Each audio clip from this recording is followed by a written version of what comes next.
At some point, we all probably had a thought, hey, should I buy a cheap tourbillon just to see what it's like? But here's the problem. Even cheap tourbillons are not that cheap. So in today's video, I'll do a full review of this Peacock Ocean Wing Diver Tourbillon watch. I'll point out all the positives and the negatives about this watch specifically, and we'll talk about buying an affordable tourbillon watch in general terms. Now, as always, let's talk about the case and the dimensions of this model. This watch is made out of 904L stainless steel. Yes, it's the same stainless steel that Rolex uses for their watches. It's about 44.5 millimeters in diameter, 49 millimeter lug-to-lug distance. This one features a 22 millimeter lug opening, and it's fairly thin, only about 11.2 millimeters in case height. The finishes on this watch are pretty good. We have a satin finish for pretty much majority of the case, and there's a high polish finish around the bezel as well as underneath the case to sort of make the watch a little bit more visually interesting. Now, this is not a cheap watch. 2,800 USD is the price of this one. Qualifying a value of a tourbillon is very difficult because very few companies actually make tourbillon watches, and the ones that do usually costs $10,000 plus. So getting one for around $2,800 is pretty good deal if you compare it to those watches. On the other hand, $2,800 is a pretty big chunk of change, so we have to sort of judge this watch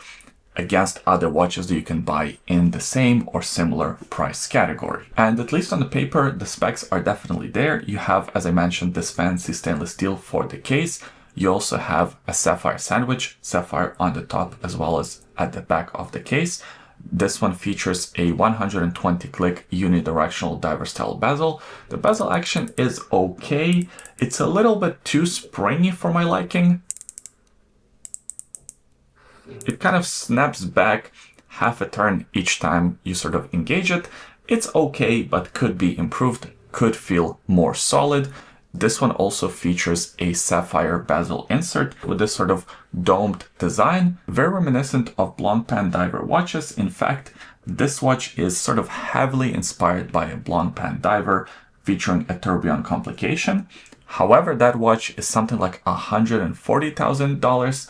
This one being $27,000 makes it a lot more attractive, at least on paper. There is a crown at the 3 o'clock position housed within these crown guards, and this is a diver watch with 300 meters of water resistance. So this one is a screw down crown, and this is my first complaint about this watch. It's a diver watch with a screw down crown and a hand wound movement. That makes no sense because you have to wind this watch every couple of days at least in order to keep it running, which means that you are over time jeopardizing the integrity of the water resistance. You're sort of wearing down the seals around the crown. I will say on the positive side, and that's a very small positive side, it is kind of badass to have a tourbillon diver. I mean, I wish it was automatic, that would make it a lot better. But wearing this watch around town, it felt kind of cool almost to have this tourbillon that I can just throw on and go swimming and do activities in, where a lot of other people with tourbillon watches that even have tourbillon watches, those are very rare, would sort of baby their watches. So this was sort of the upside, but I still think this one deserves a proper automatic movement if it wants to be an actual diver watch. This watch is available with a few different dial versions. Of course, the one I have in front of us features this blue dial. It has a bit of a gradient going from dark blue at the edges to a lighter shade of blue at the center of the dial. And it also features this grainy matte finish, which I think fits overall design of this watch, and the execution on this dial is pretty well done. We have applied indexes for all our marks except for the 5, 6, and 7. Because that portion of the dial is taken up by the tourbillon. The set of hands here are these sort of sword style hands, and of course the star of the show is the tourbillon at the 6 o'clock position. Looking at it, it does look very beautiful, and I am starting to get the fascination behind this complication. Until reviewing this watch, I had pretty much no experience with tourbillon watches. I have seen them here and there on people's wrists. I have played with them at the watch store, but never actually sort of had one for a long-term purpose of a review or sort of wearing it for a few days straight. And sort of looking at it close up is this fascinating piece of engineering that only watch enthusiasts would get. I showed this watch to my parents and sort of people that are not into watches, and they didn't really understand what the big fuss was all about. To them, it kind of looks like an open heart watch. So to general public, this means nothing, but to watch nerds, this is, of course, very special. There is lume on this watch since it's supposed to be a diver watch. However, the lume is quite weak. Definitely need to apply a few more layers of lume, and the lume needs to have a more even application. As it is right now, it's subpar. This watch comes on the rubber strap. The rubber strap is nice and soft. It features this perforation to dissipate some of the heat off of your wrist, which is a good touch. Pretty simple hardware on this one. Just a couple of loops to hide excess strap and a tank buckle. This one also features quick release system. I think at around $3,000, you would expect more, maybe at least a few different straps included with this watch, if not a full-blown stainless steel bracelet. With just a rubber strap included, I can't help but feel like it needs something else. The rubber strap is pretty good, but it's no different to a rubber strap in a watch for $200. And that's the problem with rubber straps on expensive watches. They just make the watch look like it's missing something. So I do wish it came on the stainless steel bracelet, or at least they included a few other strap options. This is a pretty large watch, almost 45 millimeters in diameter, almost 50 millimeters from one lug to another. So you do have to have a larger wrist to comfortably pull this watch off. I have about a 7.5 inches wrist, and I think on my wrist it looks pretty good. It doesn't really overhang, and it looks fairly well balanced. On the positive side, it is very thin, only 11 millimeters in case height. Of course, that comes down to having a hand-wound movement. It kind of wears very flat, much flatter than you would expect a diver with a tourbillon to wear. On the other hand, as I mentioned, I do wish this one came with an automatic movement. I would be okay with having this watch be a few millimeters larger, or thicker, I should say, but have the automatic movement instead.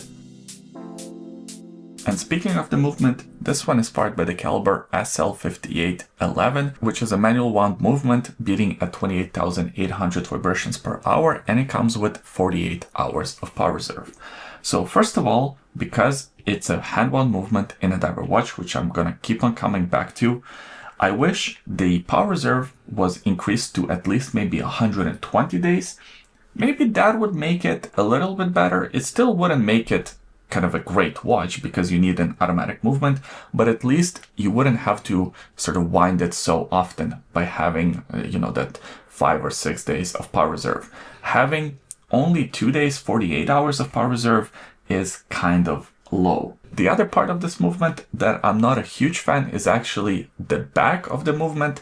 It is not the prettiest, it's just this big plate with a couple of wheels, and even the bridge on which the tourbillon spins is a little bit overpowering. I kind of wish they opened that area up a little bit more so you could see through the movement more. And the tourbillon itself is fairly attractive. There are a couple of roughly finished areas, but they're not really perceptible with the naked eye. You do have to have a macro lens or something like a magnifier glass to really see these imperfections.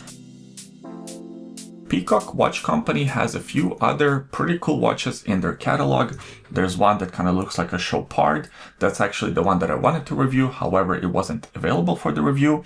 They also have this other model that won a few design awards, but there are a few reviews of that watch already, so I wanted to sort of choose something different, something that hasn't been reviewed too much. In terms of Peacock watches, I really like what they do. I like that they're providing you with a tourbillon movement at a fairly affordable price. Yes, still very expensive, and yes, there are other options that are cheaper, but in the grand scheme of things, it is still much more affordable than other competitors, especially from Switzerland.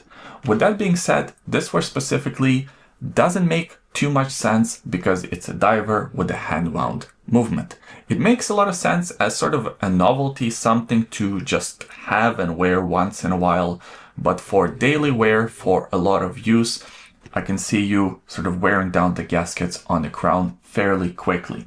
So this model is really right for someone who just wants to have a tourbillon to look at once in a while, to have a watch to wear once in a while, to sort of admire its beauty without the commitment of having to wear this watch every day. So this definitely shouldn't be your first watch in a collection, or if you have a collection of just a couple of watches, possibly not the right watch for you. If you have a bunch of watches in your collection and you really want the tourbillon and you really like the design of this one, yeah, maybe put it on your list, consider it as one of the options.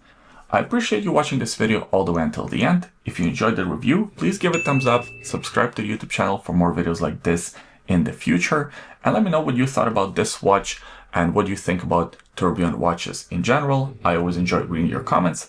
Thanks for watching this video, and we'll see you next time.